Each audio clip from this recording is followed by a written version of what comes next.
Magandang araw mga classmates!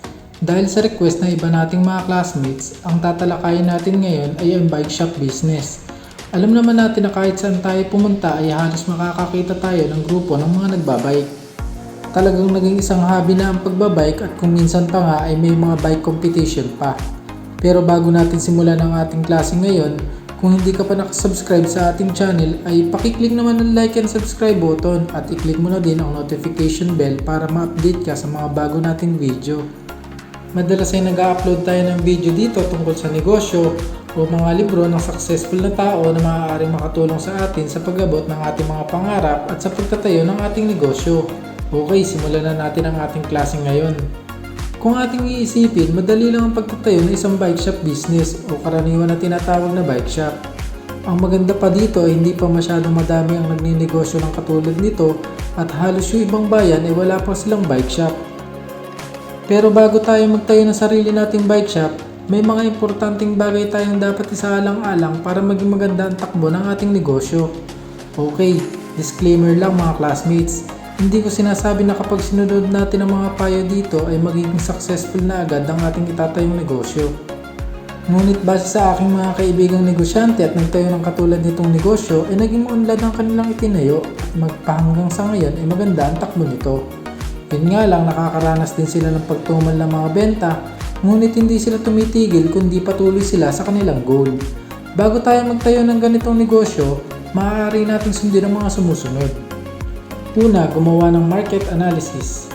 Kailangan kapag tayo magtatayo ng isang negosyo, hindi lang bike shop kundi kahit iba pang negosyo, dapat ay alamin muna natin kung gaano kalaki ang demand sa lugar na pagtatayuan natin. Maaari kasi namamali tayo ng produktong ilalagay at mahirapan tayo sa pagbebenta nito. Isa ng halimbawa dito ay ang presyo ng mga bikes na ititinda natin. Magkakaiba kasi ang presyo ng mga bikes depende sa brand nito. Merong low variant, merong mid variant at meron ding high variant o high end. Kung iisipin natin kung ano ang mas magandang variant na bisikleta na ititinda natin ay depende sa lugar na pagbebentahan natin.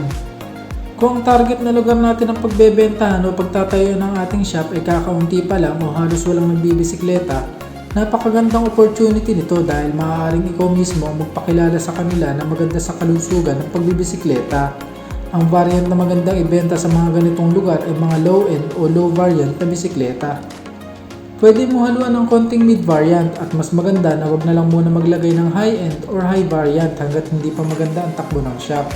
O kaya naman ay pwede ka magbenta ng high variant pero by orders lang. O pwede magbigay muna ng reservation fee ang customer bago ibigay ang unit dahil ito ay orderin pa sa supplier. Mahirap kasi na mag-stock agad ng high variant dahil kapag hindi ito nabili agad ay matutulog ang pera na sa halip ay magagamit pa natin sa ibang bagay para sa ating bike shop. Hindi din advisable na magtinda ng madaming parts ng bisikleta dahil kung konti pa lang ang may bike sa lugar ay hindi agad mabibili ang mga piyesa na ititinda natin sa shop. Mas maganda na mas madami ang tindang accessories kaysa sa piyesa dahil sigurado na madami ang magse-set up o madami ang bibili ng mga accessories para papormahin ang kanilang mga bikes. Kung sakali naman na maganda na ang benta ng low-end na bike natin, pwedeng mag-display na ng mga high variant na model lalo na kung madami na ang bumibili ng mid variant. Isa kasi itong senyalis na madami na ang natututo at nagkaka-interes na gawing hobby ang pagbabike. Kung sakali naman na may isa pang bike shop sa lugar na pagtatayo natin ng shop, mas maganda na mag-price check tayo sa lugar para alam natin kung magkano ang ipe-presyo natin sa mga produktong tinda natin. Mahirap kasi na malayo ang presyo mo sa ibang shop, gayong pareho naman kayo ng tinda. Kung sakali din na nag-dive ng presyo ang ibang shop, mas mabuting kausapin ito o kung ayaw niya maglagay kayo ng standard price, ay mas maganda na huwag itong sabayan sa pababa ng presyo dahil baka hindi magtagal ay malugi ito. Ang magandang gawin kapag may ganitong shop competition ay magbigay ka ng freebies sa mga customer mo pero huwag mo babaguhin ang presyo mo sa mga paninda mo. Mas maganda din na may list of freebies ka na sa mga customer para sila na mismong mamimili ng kanilang freebies. Sa ganitong paraan ay ma-appreciate nila ang produkto mo dahil may freebies sila. Kung sakali na magbigay din ng free ang kabilang shop, pwede ka mag-isip na ibang bagay na ipapa-free kahit hindi ito related sa bike shop. Basta ang importante ay magagamit o mapapakinabangan ito ng mga customer. At kapag na-appreciate nila ito, siguradong babalik pa ulit sila sa shop mo. Ang importante sa ganitong sitwasyon ay maging creative tayo sa pag-iisip ng mga bagay na ikakatuwa sa atin ng mga customer. Ikalawa, magtayo ng grupo ng mga bikers. Magandang meron tayong mga kaklab o kagrupo habang nagbabike. Bukod sa masayang magbiking kapag may mga kasama ka, ito ay isang advantage kapag mayroon kang bike shop dahil magiging customer mo na din sila. Hindi naman ganun kahirap magtayo ng grupo ng mga bikers.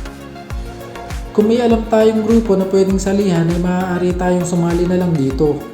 Kung sakali naman na wala ay pwede tayong magtayo ng sarili nating grupo.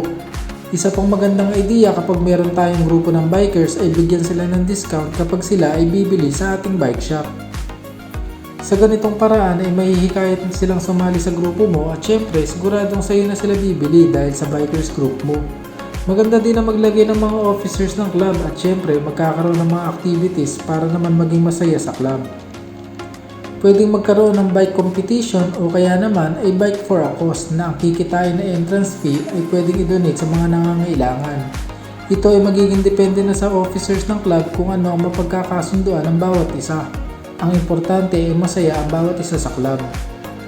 Ikatlo, humanap ng mahusay na mekaniko. Isa sa susi ng mga asensadong bike shop ay dahil meron silang mahusay na mekaniko. Kapag meron kasi tayong mahusay na mekaniko ay maaaring dayuhin tayo ng iba pang bikers na galing pa sa ibang lugar para lang ipagawa ang kanilang bisikleta. Kagaya na lang ng pagpapagawa ng kotse o motor natin. Kung alam natin na may magaling na mekaniko ay dinadayo pa natin ito para lang siya ang gumawa ng ating sasakyan. Mahirap din kasi magpagawa ng basta-basta lang sa kahit anong sasakyan, mapabike man yan o kotse, sa kung sino-sino mekaniko lang.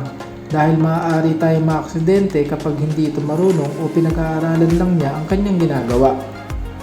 Kung sakali naman na wala tayong kilalang mekaniko at mag-hire lang tayo, pwede natin pagawin na sirang bike sa shop ang bagong mekaniko natin at dito maa-assess na natin kung ano ba talaga ang kakayahan ng bagong mekaniko natin. Kung may experience na sa pagmemekaniko ang makukuha natin, magiging madali na lang sa kanya mag-adjust at siguradong gagaling siya sa pagmemekaniko ng bike. Pwede din natin siya bigyan ng service bike at habang nagtatrabaho siya sa bike shop natin ay pwede niya gamitin yun, ngunit kung sakaling aalis na siya ay babalik na niya ang bike na pinahiram natin. Ikaapat, magkaroon ng maayos na supplier. Hindi madali ang paghahanap ng supplier ng bike shop dito sa Pilipinas. Mas maganda kasi kung magtatayo tayo ng bike shop ay diretso na tayo sa manufacturing o sa planta ng bike kumuha ng supplies. Dahil kung hindi, mahihirapan tayo sumabay sa presyo ng mga bisikleta sa ibang bike shop. Kung sakali naman na sa mga nagre-retail lang tayo kumukuha ng mga supplies natin ng bike, pwede natin silang kausapin na bigyan nila tayo ng competitive price dahil nagsisimula pa lang tayo sa negosyo. Maaari nating ipaliwanag sa kanila na kapag lumakas naman ang shop natin ay hindi naman tayo lilipat sa iba sa pagkuha ng supplies. Siyempre, nasa pakikipag-usap natin yun sa makukuha nating supplier. Maganda din na tumatanggap ng post-dated checks o cheque dated after a month ang supplier natin. Sa ganitong paraan ay pwede tayong kumuha ng supply sa kanila na hindi tayo naglalabas ng puhunan.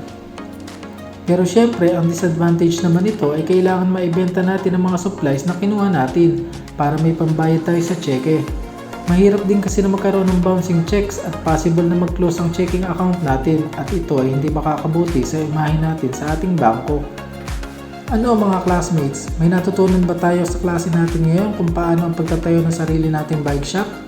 Kung nagustuhan nyo ang video natin ngayon ay pakiclick naman ng like button at kung posible ay pakishare na din sa inyong mga kaibigan para mas madami pa tayong mabigyan ng idea kung paano magtayo ng isang bike shop. Sana ay may natutunan kayo ngayon at magawa natin ang ating mga pangarap. Basta tandaan lang natin na kahit ano pang bagay ang gawin natin, basta ito ay mabuti at hindi natin tinigilan, ito ay magagawa natin sa pamamagitan ng panalangin dahil wala tayong mararating kapag hindi natin kasama ang ating Panginoon. Ayos, hanggang dito na lang muna mga classmates at magkita-kita ulit tayo sa next video natin.